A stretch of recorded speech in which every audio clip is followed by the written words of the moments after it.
વહાલા વિદ્યાર્થી મિત્રો, આપણે ગયા વખતે પાર્ટ 2 જોયો, ચેપ્ટર 7 ક્રમચય સંચય. એમાં થોડી ક્રમચય વિશે, એના સૂત્રો વિશે અને એના થોડાક એક્ઝામ્પલ્સ પણ ગણ્યા. હવે આપણે પાર્ટ 3 જોઈશું આજે.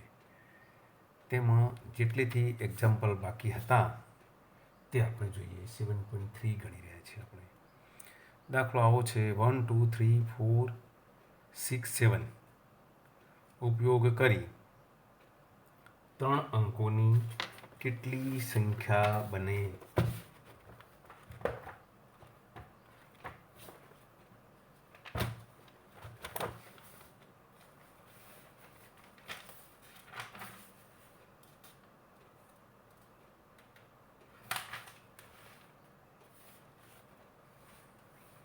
અહીં જોઈએ,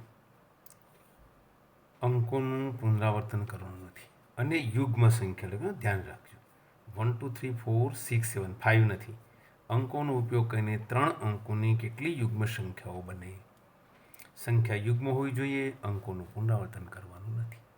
હવે તમને ખબર છે તેમ, જો સંખ્યા યુગ્મ હોવા માટે એનું જે એકમનું સ્થાન છે એમાં યુગ્મ સંખ્યા હોવી જોઈએ. હવે આપણે આમાંથી જ યુગ્મ સંખ્યાઓ જોવાની છે પાછી.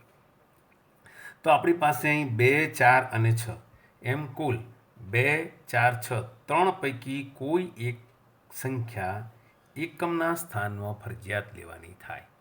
અહીં 1 3 કે 7 લઈ શકીએ નહીં તો એ સંખ્યા અયુગ્મ થશે. માટે આપણી આ 3 અંકની જે સંખ્યા છે એના એકમના સ્થાનમાં આપણે 2 4 6માંથી એક અંક, એટલે આપણું એકમનું સ્થાન કુલ 3 રીતે પસંદ કરી શકાય. એકમના સ્થાનની પસંદગી કેટલી રીતે થાય? 3 રીતે. હવે એકમના સ્થાનની પસંદગી 2 4 6માંથી એક અંકની પસંદગી થઈ ગઈ. તો હવે ધારો કે 2ની જ થઈ, તો હવે આપણી પાસે 1 2 3 4 ને 5 અંક રહ્યા. અંકનું પુનરાવર્તન કરવાનું નથી, એટલે હવે આપણે 5માંથી અહીં 2 જગ્યાએ એક એક અંક લેવાના છે. એટલે 5 અંકમાંથી 2 અંકની પસંદગી કુલ 5p2 પ્રકારે થઈ શકે. એકમની 3 પ્રકાર, એટલે એક પ્રક્રિયા 3 પ્રકારે થઈ આ પસંદગીની, અને આ જે પ્રક્રિયા છે કુલ 5p2 પ્રકારે, એટલે એ બેનો ગુણાકાર, એટલે કુલ આપણા ક્રમચય થયા. 3 ગુણ્યા 5p2 એટલે 5 ફેક્ટોરિયલ ભાગ્યા 3 ફેક્ટોરિયલ. 4 ગુણ્યા 5 અહીં રહેશે, 3 સુધીનું નીકળી જશે. 3 ગુણ્યા 4 ગુણ્યા 5, આમ કુલ 60 આવી સંખ્યાઓ મળશે. થોડુંક સૂત્રનો ઉપયોગ કરીને દાખલા ગણવાની વાત કરીએ. છઠ્ઠો દાખલો આવો છે: જો n-1p3 જેમ np4 બરાબર 1/9 હોય તો n શોધો. આ ભાગ્યા આ બરાબર 1/9 થયું. હવે n-1p3 સૂત્ર npr એટલે શું છે? n ફેક્ટોરિયલ ભાગ્યા n - r factorial. npr n factorial ઓછા 2ની બાદબાકી ફેક્ટોરિયલ. અહીં n-1 ફેક્ટોરિયલ ભાગ્યા n-1 - 3 ફેક્ટોરિયલ. આ r છે અને આ n સમજવાનું. અહીં n ને સ્થાને શું છે? n-1, એટલે આ ઓછા આ ભાગ્યા np4 એટલે n ફેક્ટોરિયલ ભાગ્યા n-4 ફેક્ટોરિયલ. આ n ઓછા 1 ઓછા 3 એટલે n-4 જ થયું. આ ઉપર જશે, આ નીચે આવશે ને દૂર થઈ જશે. n-4 n-4 ફેક્ટોરિયલ દૂર થશે. ઉપર રહ્યા n-1 ફેક્ટોરિયલ, નીચે રહ્યા n ફેક્ટોરિયલ. n-1 ફેક્ટોરિયલ ભાગ્યા n ફેક્ટોરિયલ બરાબર 1/9. હવે આપણે n ફેક્ટોરિયલને કેવી રીતે લખી શકીએ? n × n-1 factorial. કેવી રીતે સમજી લો કે 7 ફેક્ટોરિયલ છે એને આપણે કેવી રીતે લખી શકીએ? 7 × 6 ફેક્ટોરિયલ, એક ઓછો. n ફેક્ટોરિયલને શું લખી શકીએ? n × n-1 factorial. આ n-1 ફેક્ટોરિયલ દૂર થાય તો 1/n બરાબર 1/9.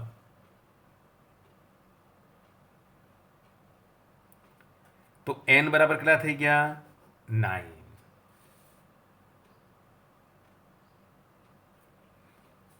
બીજો આવો એક દાખલો જોઈએ આપણે. સૂત્ર આપણું વધારે દ્રઢ થાય. 5pr બરાબર 2 × 6pr - 1, તો r શોધો.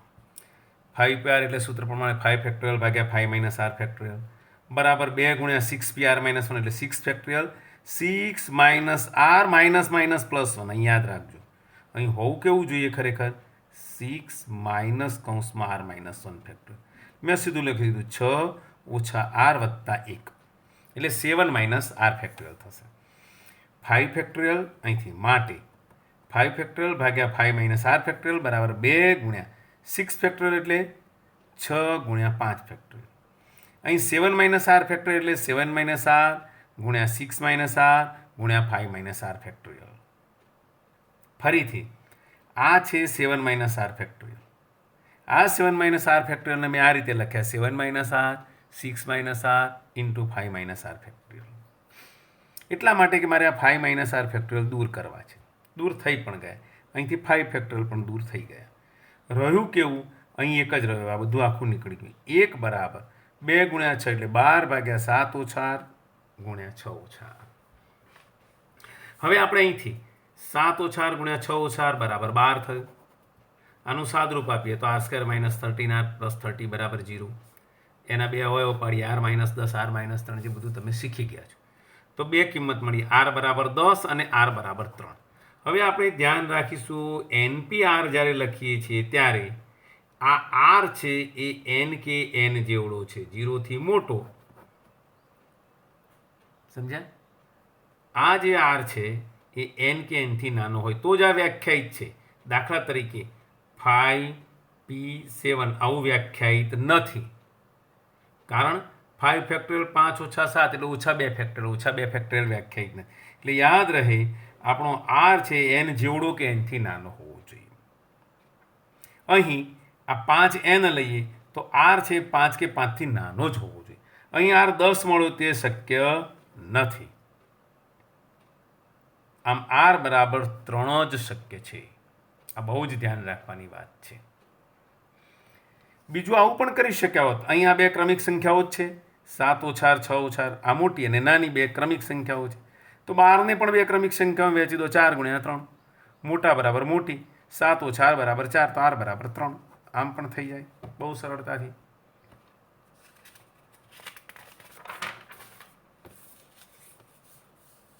બીજો એક વળી આગળ દાખલો જોઈએ આપણે. થોડોક અઘરા દાખલો તરફ પણ આપણે જઈશું ધીરે ધીરે. ઇક્વેશન શબ્દના દરેક મૂળાક્ષરનો ફક્ત એક વખત ઉપયોગ કરી ફક્ત એક વખત પુનરાવર્તન અર્થસભર કે અર્થરહિત આ એટલા માટે લખ્યું છે કે તમે જે શબ્દ બનાવો એનો અર્થ નીકળવો જરૂરી નથી. કેટલા શબ્દો બનાવી શકાય?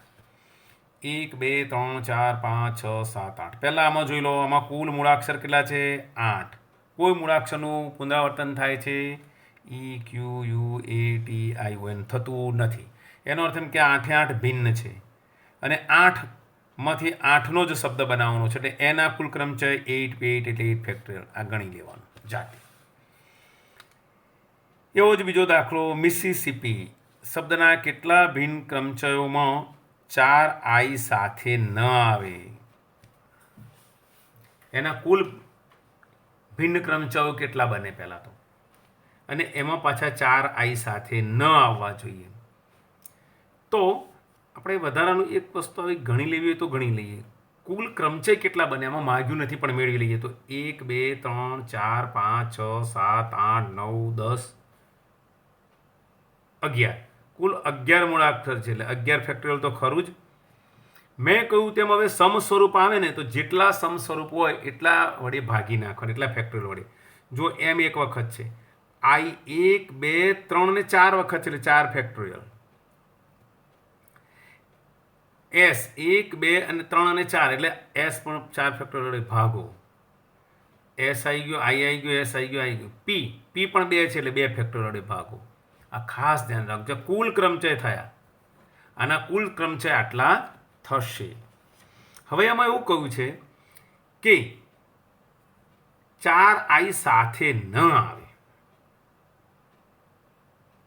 આ કુલ પ્રકાર તો આપણે ગણી કાઢે, અહીંયા ગણે બરાબર છે. બધા જ I 4 I સાથે ન આવે. આપણે થોડુંક જુદું ગણીએ. બધા જ I સાથે આવે તો આ પ્રકાર શોધી કાઢીએ અને આ કુલ પ્રકારમાંથી એ પ્રકાર પછી બાદ કરીએ તો સાથે ના આવે તો મળી જાય. તો પહેલાં આપણે બધા જ આઈ સાથે આવે તેવા પ્રકાર શોધીએ. હવે ચારે ચાર આઈ 1 2 3 અને 4 જ્યાં લેવાના, પહેલા ક્રમે, બીજા ક્રમે, ત્રીજા ક્રમે, ચોથા ક્રમે, એમ બધા જ આઈ જોડે આવવા જોઈએ. શરૂઆત કરીએ તો બધા 4 આઈથી થાય, વળી પહેલો એમ લખો હોય તો પછી 4 આઈ જોડે આવે. એવી રીતે આપણે 4 આઈ સાથે લેવા છે. હવે 4 આઈ સાથે લેવા એટલે 4ને ભેગો એક બનાવી દો, કારણ કે અંદર અંદર બદલવાથી કોઈ ફેર પડશે નહીં. હું ધારો કે એમ આઈ પછી પી એવું લખું, તો આઈની અંદર અંદર અદલા બદલી કરો તો એ શબ્દ બદલાશે નહીં. એટલે ચારે ચાર આઈ ભેગા કરી અને એક શબ્દ બનાવી દો. એટલે હવે તમારી પાસે 4 આઈ ભેગા કર્યા પછી 11માંથી 4 આઈ અલગ કરો એટલે 7 અક્ષર રહ્યા, અને 4 આઈને ભેગા કરીને એક લો એટલે કુલ 8 થયા. આમ તમારી પાસે વસ્તુઓની રીતે વિચારીએ તો 8 વસ્તુઓ રહી. 4 આઈને આપણે ભેગા કરી દીધા છે. હવે 8 વસ્તુઓને ગોઠવવાના પ્રકાર જોવાના છે. 4 આઈ ભેગા થઈને એક બની ગયો, 7 બીજા, એટલે કુલ 8 થયા. હવે આપણે એ 8 જે છે એ 8ને ગોઠવવાના કુલ પ્રકાર, એટલે 8 ફેક્ટોરિયલ તો ખરા જ. હવે પુનરાવર્તિત 4s તો છે જ, એટલે 4 ફેક્ટોરિયલ, અને 2 p પણ છે એટલે 2 ફેક્ટોરિયલ, એટલે કુલ પ્રકાર 8 ફેક્ટોરિયલ ભાગ્યા 4 ફેક્ટોરિયલ ગુણ્યા 2 ફેક્ટોરિયલ. હવે શું બન્યું એ કહું તો તમને, આઈ 4 ભેગા થઈ અને 1 થઈ ગયો, પછી એમ ખરો, ડબલ એસ ખરા, આઈ નહીં, ડબલ પી ખરા, sorry double P double S, 4s છે સોરી. તો 1 2 3 4 5 6 7, 7 આ અને આ 4 આઈ ભેગા થઈને એટલે 8. 8મો હવે રિપીટ કેટલા થાય છે, 4s એટલે 4 ફેક્ટર, 2p એટલે 2 ફેક્ટર, એમ 840 શબ્દો એવા હશે કે જેમાં આઈ સાથે હશે. જે પણ ક્રમમાં હશે એ ક્રમમાં એ સાથે હશે. 4 આઈ સાથે આવે તેના પ્રકાર, આ કુલ પ્રકાર. કુલ પ્રકારમાંથી 4 આઈ સાથે આવેના પ્રકાર બાદ કરો તમે તો તમને સાથે ન આવે તેના પ્રકાર મળે. જાતે ગણી લેવાનું. હવે આપણે એક દાખલો બીજો જોવો છે, ને તે છે પરમ્યુટેશનની ગોઠવણી કેટલા પ્રકારે થાય. આ પરમ્યુટેશનમાં જેટલા પણ મૂળાક્ષરો છે એ બધાને કેટલી રીતે ગોઠવી શકાય જેથી પીથી શરૂ થાય અને એસમાં અંત પામે. બધા જ મૂળાક્ષર આવી જવા જોઈએ, અને પહેલો પી હોવો જોઈએ, છેલ્લો એસ હોવો. એટલે તમારા 2 તો ફિક્સ થઈ ગયા, પી અને એસ. તમારે બદલવાના કેટલા બાકીના, તો જુઓ આ પી અને એસ ફિક્સ થઈ ગયા, બાકી ERMUTATION આટલા રહ્યા. એટલે 1 2 3 4 5 6 7 8 9 ને 10, 10ને બદલવાના છે, પીએસને હવે અડવાનું નથી. 10ને ફેરફાર કરવાના કુલ પ્રકાર 10 ફેક્ટોરિયલ, પણ એમાં વળી ટી 2 વખત આવે છે આને, એટલે 2 વડે 2 ફેક્ટોરિયલ ભાગવા પડે. 10 ફેક્ટોરિયલ ભાગ્યા 2 ફેક્ટોરિયલ એવા શબ્દો હશે કે જે માં પીથી શરૂ થઈ એસથી પૂરું થતું હશે. હવે આપણે એક વધારાની વાત આવી કરી દેવી જોઈતી હતી કે પરમ્યુટેશન વડે કુલ કેટલા શબ્દો બની શકે. તો જો 1 2 3 4 5 6 7 8 9 10 11 12 ફેક્ટોરિયલ ભાગ્યા જે રિપીટ થતા હોય એટલા વડે ભાગવાના હતા. એટલે ટી 2 વખત છે તો 2 ફેક્ટોરિયલ વડે ભાગવા પડે, યુ 2 વખત છે, સોરી યુ તો એક જ વખત છે એટલે એ 2 વડે ભાગવા પડે. 12 ફેક્ટોરિયલ ભાગ્યા 2 ફેક્ટોરિયલ કુલ પ્રકાર જોઈતા હોત તો. બીજો વિકલ્પ એવો છે કે બધા જ સ્વરો સાથે આવ્યા. પરમ્યુટેશનમાં એને એવી રીતે ગોઠવો બધા શબ્દોને, બધા જ મૂળાક્ષરોને, કે જેમાં આ 5 સ્વરો સાથે હોય. તો 5 છે, જુઓ યુ એ તમે જોઈ લેવાનું, MUAIO એમ 5 સ્વર, 5ને ભેગા કરીને એક બનાવી દો, આપણે અગર બનાવ્યું તેમ. બીજું કે હવે આ 5 જુદા જુદા છે, પેલામાં જેમ 4 આઈ હતા એવું નથી, અહીં 5 જુદા જુદા છે, એટલે આને અંદર અંદર બદલી શકાશે. આને રાખવાના જોડે દાખલા તરીકે પહેલા જ ક્રમે રાખ્યા આને અને પછી શરૂ કર્યું, તો આ 5ને પણ અંદર અંદર બદલવાના કુલ 5 ફેક્ટોરિયલ છે. પછી આને બીજા ક્રમે લઈ જાઓ, ત્યાં પણ એને 5 ફેક્ટોરિયલ પ્રકારે બદલી શકાય. એમ પહેલાં તો આને કુલ 5 ફેક્ટોરિયલ રીતે ગોઠવી શકાય ભેગા પણ.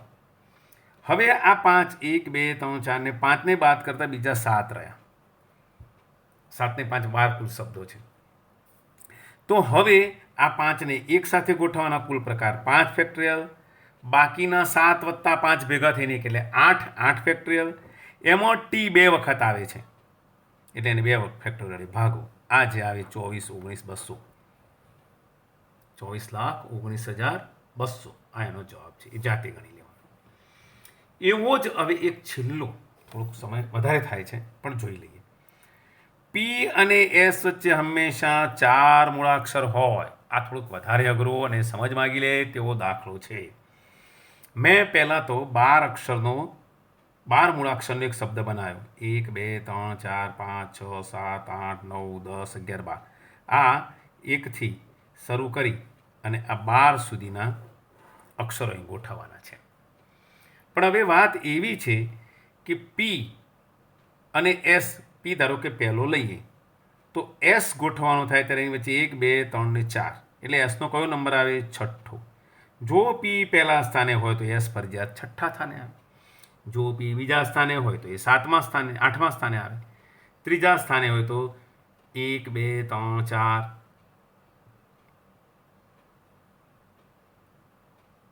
અને ત્રીજા સ્થાને 3 4 5 6 7 8 અને 9મા સ્થાને આવે. ચોથાએ હોય તો 10માં આવે, 5માં હોય તો 11માં આવે, છઠ્ઠા હોય તો 12માં આવે. વચ્ચે 4 આવી જાય. ફરજિયાત વચ્ચે 4 ગોઠવવાના. તમારે પી અને એસ વચ્ચે બીજા 4 ગોઠવવા પડશે. એક મિનિટ જરા જોઈ લઈએ. બે વચ્ચે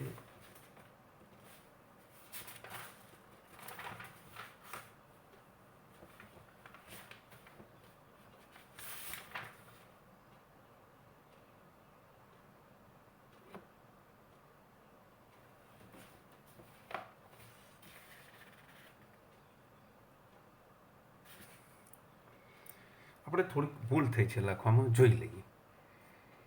એક હોય, આ જરા કાઢી નાખ્યું. એક હોય તો અહીં છઠ્ઠું સ્થાન છે. 1 તો 6, 2 તો 7. થોડુંક ધ્યાન રાખજો. જુઓ, 1 2 3 ને 4 વચ્ચે આવી ગયા એટલે 1 તો 6, 2 તો 1 2 3 4 અને આ આવી ગયું 7, 2 તો 7, 3 તો 8, 4 તો 9, 5 તો 10 અને 6 તો 6 ને 4 10 ને 11. હવે 7 લઈએ તો 13 થઈ જાય. એ આપણે લેવાનું નથી, ધ્યાન રહેશે. આમ 1 2 3 4 5 ને 6 કુલ 6 રીત આપણી પાસે એવી હશે કે જેમાં પી અને એસ ની વચ્ચે 4 બીજા મૂળાક્ષરો આવી શકે. એટલે પહેલાં તો પી અને એસ ને આ ક્રમમાં ગોઠવવાના કુલ પ્રકાર કેટલા છે? આપણે 6 સ્થાન છે. હવે એમાં પી અને એસ ને વળી પાછા અદલા બદલી કરી શકીએ.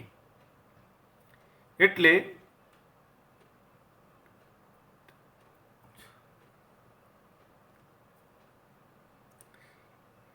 ફરીથી જોઈશું આપણે. 1 અને 1 1 2 3 4 5 વચ્ચે 1 2 3 4 1 6 2 7 3 8 4 9 5 10 6 11 અને 7 12 છે ને કુલ. 1 2 3 4 5 6 અને 7 7 આપણે સ્થાન છે આપણી પાસે જ્યાં પી અને એસ ગોઠવીએ. એને અદલા બદલી કરવાના પાછા 2 પ્રકાર, એટલે કુલ 14 પ્રકાર આપણે પી અને એસને ગોઠવવાના છે. હવે આ 2ને બાદ કરતાં આપણી પાસે 10 અક્ષર રહ્યા જેમાં ટી 2 વખત આવે છે. એટલે 10 ફેક્ટોરિયલ ભાગ્યા 2 ફેક્ટોરિયલ ગુણ્યા 14 પી અને એસના આ જે ગુણાકાર આવે તે આ છે.